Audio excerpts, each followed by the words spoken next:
Hello friends, ಎಲ್ಲರಿಗೆ ನಮಸ್ಕಾರ. Kannada life ಸ್ಟೋರಿನಿಂದ ಪ್ರತಿಯೊಬ್ಬರಿಗೆ ತುಂಬ ಧನ್ಯವಾದಗಳು. ನಿಮ್ಮ ಪತ್ನಿ ಅನ್ಯೋನ್ಯವಾಗಿರಲು ಕಡೆಗಣಿಸುತ್ತಿರುವುದಕ್ಕೆ ಕಾರಣಗಳು ಇಲ್ಲಿವೆ ನೋಡಿ. ನಿಮ್ಮ ಪತ್ನಿ ನಿಮ್ಮೊಂದಿಗೆ ಅನ್ಯೋನ್ಯವಾಗಿರಲು ಬಯಸದಿರಲು ಹಿಂದಿನ ಸಂಭಾವನೆಯ ಕಾರಣಗಳು ಇಲ್ಲಿವೆ ನೋಡಿ. ಪ್ರತಿಯೊಬ್ಬರ ಸಂಬಂಧವು ಪ್ರೀತಿ, ಅನ್ಯೋನ್ಯತೆಯ ಮತ್ತು ಭರವಸೆಯೊಂದಿಗೆ ಆರಂಭವಾಗುತ್ತದೆ. ಕಾಲಾನಂತರದಲ್ಲಿ ಈ ಪ್ರೀತಿಯ ಉತ್ಸಾಹವು ಮುಸುಕಾಗಲು ಪ್ರಾರಂಭಿಸಬಹುದು. ಅನೇಕ ಗಂಡಂದಿರು ಮದುವೆಯಾದ ನಂತರದ ದಿನಗಳಲ್ಲಿ ಹೆಂಡತಿಯ ಜೊತೆ ಅನ್ಯೋನ್ಯತೆಯ ಕೊರತೆ ಅನುಭವಿಸುತ್ತಾರೆ. ಇದಕ್ಕೆ ಕಾರಣವೇನು ಎಂದು ತಿಳಿಯಲು ಬಹುತೇಕ ಗಂಡಂದಿರು ಹೆಣಕಾಡುತ್ತಾರೆ. ಆದರೆ ನಿಮ್ಮ ಪತ್ನಿ ಇತ್ತೀಚೆಗೆ ನಿಮ್ಮ ಜೊತೆ ನಿಕಟ ಸಂಪರ್ಕ ಹೊಂದಲು ಏಕೆ ತಪ್ಪಿಸುತ್ತಿದ್ದಾರೆಂದು ತಿಳಿಯುವುದು ಅಸಾಧ್ಯದ ವಿಷಯಗಳು.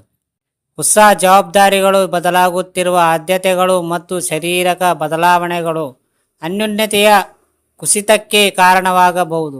ನಿಮ್ಮ ಪತ್ನಿ ಉದ್ದೇಶಪೂರ್ವಕವಾಗಿ ಅನ್ಯೋನ್ಯತೆಯಿಂದಿರಲು ತಪ್ಪಿಸುತ್ತಿದ್ದಾರೆ ಎಂಬ ಭಾವನೆ ನಿಮಗೆ ಬಂದರೆ, ನಿಮ್ಮ ಸಂಬಂಧವನ್ನು ಪುನಶ್ಚೇತನಗೊಳಿಸಲು ನೀವು ಕೆಲವು ವಿಷಯಗಳ ಬಗ್ಗೆ ಗಮನ ಹರಿಸುವ ಸಮಯ ಇದು. ಈ ಹಂತದಲ್ಲಿ ಕೆಲವರು ತಮ್ಮ ಸಂಗಾತಿಯನ್ನು ಮೂಡಿಗೆ ತರುವಂತೆ ಪ್ರೇರೇಪಿಸುವುದನ್ನು ಮುಂದುವರಿಸಿದರೆ, ಇತರರು ದೂರವಾಗಲು ನಿರ್ಧರಿಸಬಹುದು. ಒಂದು ವೇಳೆ ನಿಮ್ಮ ಪತ್ನಿ ನಿಮ್ಮ ಜೊತೆ ಆತ್ಮವಾಗಿರಲು ಹಿಂದೇಟು ಹಾಕಿದಂತೆ ವರ್ತಿಸುತ್ತಿದ್ದರೆ, ಅದಕ್ಕೆ ಕೆಲವು ಕಾರಣಗಳು ಇಲ್ಲಿವೆ. ಭಾವನಾತ್ಮಕವಾಗಿ ಸಂಪರ್ಕದ ಕೊರತೆ. ನಿಮ್ಮ ಮತ್ತು ನಿಮ್ಮ ಪತ್ನಿಯ ನಡುವೆ ನೀವು ಗಮನಿಸದೇ ಇರುವಂತಹ ಭಾವನಾತ್ಮಕ ಸಂಬಂಧದ ಗಮನಾರ್ಹ ಕೊರತೆ ಇರಬಹುದು. ಹಾಗಾಗಿ ವಿಶೇಷವಾಗಿ ಮದುವೆಯಾದ ಆರಂಭದಲ್ಲಿ ನಿಮ್ಮ ಹೆಂಡತಿ ಅನ್ಯೋನ್ಯತೆಯಿಂದಿರಲು ಹೇಗೆ ಪ್ರತಿಕ್ರಿಯಿಸುತ್ತಾರೆಂದು ಮತ್ತು ಸ್ವಲ್ಪ ಸಮಯದವರೆಗೆ ಆಕೆ ಎದುರಿಸುತ್ತಿರುವ ಸಣ್ಣ ಹತಾಶೆ ಅಥವಾ ಕಿರಿಕಿರಿಯ ಬಗ್ಗೆ ನೀವು ಗಮನ ಹರಿಸಬೇಕು. ಭಾವನಾತ್ಮಕ ಬಂಧಕ್ಕಿಂತ ದೈಹಿಕ ಅನ್ಯೋನ್ಯತೆಗೆ ಪ್ರಾಮುಖ್ಯತೆ ಕೊಡುವುದರ ಬಗ್ಗೆ ನಿಮ್ಮ ಪತ್ನಿ ಅಸಮಾಧಾನಗೊಳ್ಳಬಹುದು. ಆದ್ದರಿಂದ ನೀವು ನಿಮ್ಮ ಪತ್ನಿಯೊಂದಿಗೆ ಉತ್ತಮ ಬಾಂಧವ್ಯವನ್ನು ಬೆಳೆಸಿಕೊಳ್ಳಬೇಕಾಗಿದೆ. ನಂಬಿಕೆ ಕಳೆದುಕೊಂಡಾಗ. ನೀವು ಏನಾದರೂ ತಪ್ಪು ಮಾಡಿದಾಗ ನಿಮ್ಮ ಪತ್ನಿ ಭಾವನಾತ್ಮಕವಾಗಿ ವರ್ತಿಸುತ್ತಾರೆ. ಹೌದು, ನಿಮ್ಮ ಪತ್ನಿಯ ನಂಬಿಕೆಯನ್ನು ನೀವು ಮುರಿದರೆ, ಅದು ಒಂದು ಸಣ್ಣ ವಿಷಯವಾಗಿದ್ದರೂ ಸಹ, ಆಕೆ ನಿಮ್ಮಿಂದ ದೂರವಿರಲು ಬಯಸುತ್ತಾಳೆ. ಆದ್ದರಿಂದ ಒಂದು ವೇಳೆ ನಿಮ್ಮ ತಪ್ಪಿದರೆ ಆಕೆ ನಿಮ್ಮನ್ನು ಕ್ಷಮಿಸುವವರೆಗೂ ಮತ್ತು ನಿಮ್ಮ ಪತ್ನಿಯ ದೃಷ್ಟಿಯಲ್ಲಿ ನೀವು ಮಾತು ಉಳಿಸಿಕೊಳ್ಳುವ ಕೆಲಸ ಮಾಡಬೇಕಾಗುತ್ತದೆ. ಬಹಳಷ್ಟು ಕೆಲಸದಿಂದ ದಣಿವು.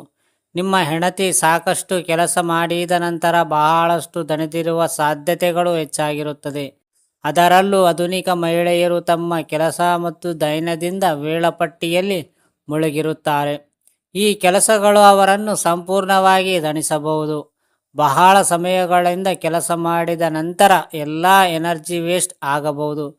ಇದರಿಂದ ದೈಹಿಕವಾಗಿ ತೊಡಗಿಸಿಕೊಳ್ಳಲು ಬಯಸದಿರುವುದು ಸಹಜ.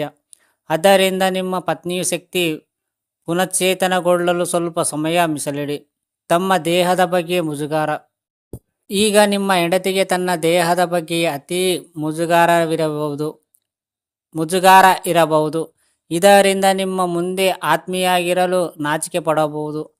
ವಯಸ್ಸಾದಂತೆ ಇಂತಹ ಅಭದ್ರತೆಗಳು ಸಹಜವಾಗಿದೆ, ಏಕೆಂದರೆ ದೇಹದಲ್ಲಿ ಸ್ಟ್ರೆಚ್ ಮಾರ್ಕ್ಸ್, ಸುಕ್ಕುಗಳು, ಸಡಿಲವಾದ ಚರ್ಮ ಹೆಚ್ಚು ಕಾಣಿಸಿಕೊಳ್ಳುತ್ತಾ ಹೋಗುತ್ತದೆ.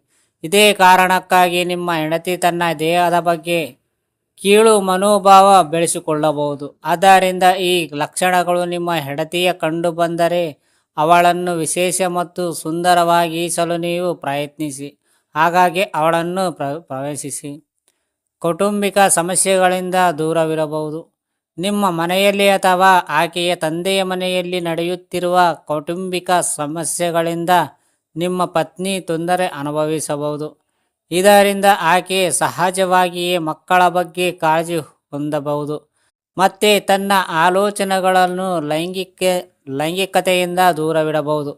ಮದುವೆಯ ನಂತರ ಮಹಿಳೆಯರ ತಾಯಿಯ ಮನೋಭಾವ ಹೆಚ್ಚಾಗುವುದರಿಂದ ಇದು ಸ್ವಾಭಾವಿಕವಾಗಿ ಸಂಭವಿಸುತ್ತದೆ. ಆದ್ದರಿಂದ ನಿಮ್ಮ ಪತ್ನಿಗೆ ಕೇರ್ ಮಾಡುವುದಕ್ಕಾಗಿ ಹೇಳುವುದು ಅವಶ್ಯಕ. ಇದರಿಂದ ಅವಳು ದಾಂಪತ್ಯ ಜೀವನವನ್ನು ಸಂಪೂರ್ಣವಾಗಿ ಆನಂದಿಸಬಹುದು. ಫ್ರೆಂಡ್ಸ್, ಹೇಗಿದೆ ಸ್ಟೋರಿ? ಈ ಸ್ಟೋರಿ ಕೇಳಿದ ಪ್ರತಿಯೊಬ್ಬರಿಗೆ ತುಂಬ ಧನ್ಯವಾದಗಳು.